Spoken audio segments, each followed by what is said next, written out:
وقد نزل او په تحقیق سره الله نازل کړی دی علیکم بتا سو باندې فی الکتاب په کتاب کې دا حکم یعنی د دینه مخ کې په سوره انعام دا مدنی سورت دی سوره نساء او د دینه مخ کې په مکی سورت سوره انعام کې په آیات نمبر 68 کې الله پاک جل شانه حکم کړی دی مسلمانانو ته چې تاسو په هغه مجالسو کې مګینه چې په کوم مجالسو کې په قران پورې استهزاء کیږي ټوګي په قران پورې کیږي د قران په آیاتونو پورې ټوګي کیږي او د هغه د آیاتونو نه انکار کیږي نو په دې مجالسو کې مګینه وقد نزل په تحقیق سره الله نازل کړی دی علیکم بتا سو باندې فی الکتاب په کتاب کې انداج اذا سمعتم هر کله تاسو وورئ آیات الله آیاتونه د الله یکفر بها چې کفر کولی شي پاغه پوری یعنی د الله هغه آیاتونو باندې کفر کیږي ويستهزئ او استهزاء کیږي ټوکی کولی شي بها هغه آیاتونو پوری د الله نو فلا تقعدوا نو تاسو مکینه معهم د هغوی سره حتی تر دې پوری یخوضوا چې دوی مشغول شي فی حدیث غیره په نور خبرو کې انکم نو بشک تاسو با اذن بدغه ټیم کې مثلهم د دوی پشان یې ان الله بشک الله تعالی جامع المنافقین جمع کون کې د منافقان لرا والکافرین او کافرانو لرا فی جهنم بجهنم کې جميعا ټول کافرانو او منافقان لرا الله پاک جل شانه جمع کون کې دي چې دا ټول به الله پاک جل جلاله په جهنم کې په یو ځای باندې جمع کی نو دلته کې الله پاک فرمای چې فلا تقعدوا تاسو مګینه معهم د هغوی سره حتی تر دې پورې یحودو چې دوی مشغول شي په حدیث غیره په نور خبرو کې او د سوره انعام په آیات کې ورستو دادی چې فلا تقعد بعد الذکر مع القوم الظالمین چې تاسو مګینه دغه قوم د ظالمانو سره بعد الذکر دوستو د ذکر کولو بعد القوم الظالمین دغه قوم د ظالمانو سره مکینه نو په سوره انعام کې دا سدي نو د دې وجنه د علماو په دې کې اختلاف دی چې کله په قران پورې ټوګي کیږي استهزاء کیږي نو کو دا خلق دا کم چې ټوګي کی په قران پورې استهزاء کی د کفر خبري کی دغه خبرونه ووري نور خبري شروع کی نو دغه چکر می پورې دی ټوګي کی نو د دې ټول امت په دې باندې اتفاق دی چې په قران پورې سو ټوګي کی په مکمل لیست کې په قران پورې ټوګي کیږي نو دغه ټیم کې خودي سره ناسته ناروا ده حرام ده دا ټیم کې به سره نه کېږي البته ګودي دغه خبرې پری دي د کفر ده او په خپل نور خبرو کې چې کوم دي مشغول شي نو د دې سره بیا ناسته جایز ده او ناجایز ده په دې کې د علماو اختلاف دی د دې آیات توجه نه چې بعض علماو چې دې سره ورستو بیا کې ناسته شي چې کله دې د کفر ده خبرې پری دي نور خبرو کې مشغول شي نو ورستو سره سوکې ناس نو مسله به کې نشته دي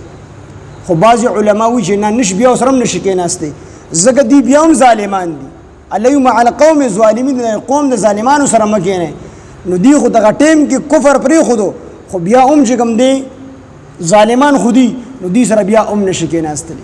او بیا تفسیری مظهری والا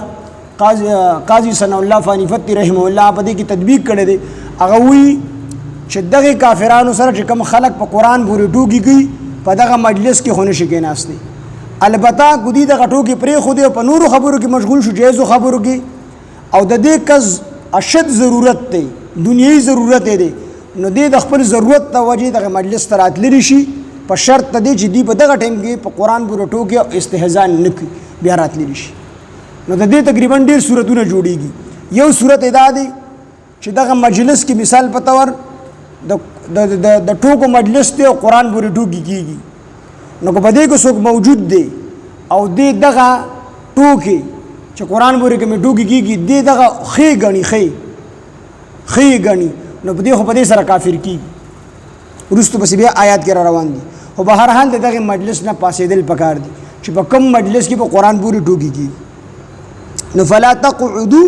تاسو مګینه معهم د دوی سره حتی تر دې پورې یخوضوا چې دی مشغول شي په حدیث غیره په نور خبرو کې انکم نو بشک تاسو با اذن په دغه ټیم کې مثلهم د دوی په شان دي کو چې تاسو دی په دغه مجلس کې قران ورته ټوکی کولې د کفر خبرې کولې نو په دغه ټیم کې کوم یو کس سره ناس دي او دې د دې خبرې خې وګڼي غلې ناس دي خو د ځړنه په خوشاله چې خپل خبرې کوي نو دې چې کله دې د کفر دا خبرې ښې وګڼي نو کفر ښه ګڼل دا په خپله کفر دی نو دا کس په دې سره کافر شو چې یو سړی یو مجلس کې د کفر خبرې کېږي قرآن پورې ټوکې کېږي او بل کس چې کوم دی ولیدو او دې خوشحاله شو یې دغه خبرې ښې وګڼلې په دې سره دې کافر شو دویم صورت یې دا دی چې دته دا خبرې ناپسندیده ښکاره شوې ښکلې ورته ښکاره نه شوې خو بیا هم د دې مجلس نه پان نه سېدو دا مجلس یې پرې نه ښودو نو په دې صورت کې د سړی ګناهګار دی او دریم صورت یې دا دی چې یو کس دغه مجلس ته تبلیغ دپاره لړ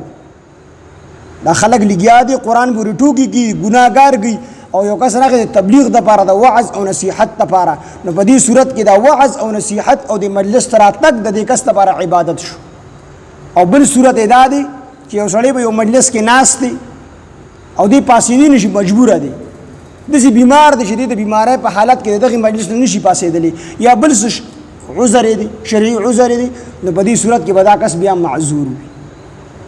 خو که دې د کفر خبرې کي او دې ښې وګڼي نو دې پې کافر کېږي او که ښې ونه ګڼي خو بیا هم پانسې د دغې مجلس نه نو په دې صورت کې دی بیا ګناهګار دی د دغې مجلس نه مخامخا دی پاسي د دې وجه ابوبکر جساس رحمه الله احکام القرآن کې لیکلي دي چې کوم مجلس کې ګناه کېږي نو دې کس باندې دا خبره ضروري ده د ایمان د کمزورې درجې مطابق چې دې دا مجلس پاسي هم د دې وجې نه عمر بن عبدالعزیز رحمه الله یو کس څه خلکو شراب څښلي او هغې له یې کوړې ورکولې نو په کوړو کې یو روژهدار عمر راوستو خلکو ته حضرت د شراب نه دي څښلي دی هسې په دې مجلس کې شریک شوی و دی روژهدار دی هغه هغه هم کوړې ورکړې وي دی چې روژهدار و دی د دې مجلس نه پاسېدو ولې نو داسې مجلس نه بیا پاسېدل پکاري